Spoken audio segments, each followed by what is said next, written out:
to get anywhere with any kind of traction or substance without taking into account the traditional practices, whether it is in, how we deal with our forests, our lakes, the mines, etc.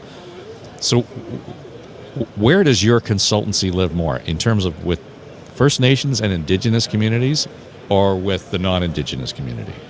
It's exactly right in the middle. So although we are headquartered out of the Urban Common Reserve of English River First Nation in Saskatoon, we work nationally across Canada with both corporate clients that would be non-Indigenous owned or controlled, as well as the nations and the communities, Indigenous communities, Métis and Inuit across Canada.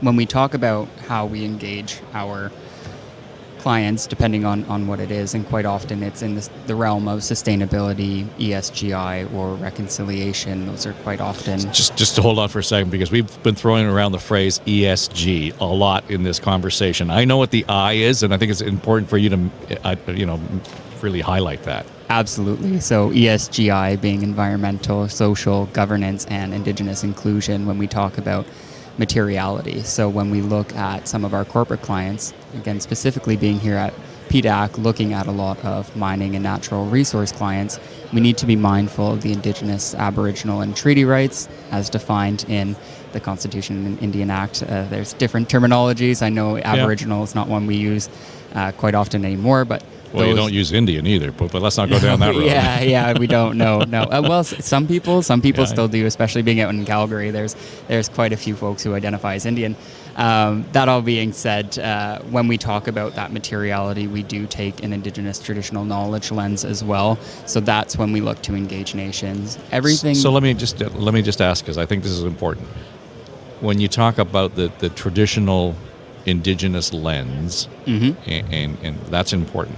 And then on the other hand, you're talking about you're not just a stakeholder, you're a rights holder, I think is the phrase I hear. Yep.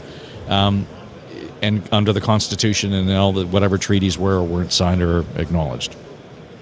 Those two things are two different lanes to some degree, right? And one informs the other. When you open the conversation, where do you start that?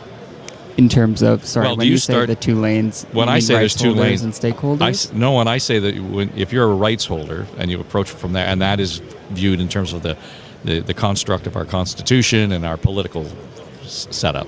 On the other hand, though, you're also looking at the traditional approaches and the traditional relationship with, the earth, generally speaking. Where does your conversation start? Generally, more often than not, with that traditional approach and the observance of it, or the observance of the rights holder?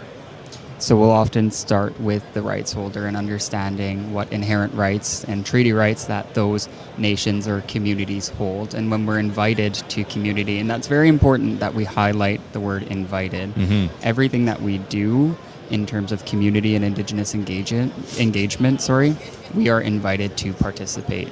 We do hold a lot of connections through our employees and through our previous work that allow us access and the privilege to be able to speak to a lot of communities and Indigenous stakeholders and rights holders as well.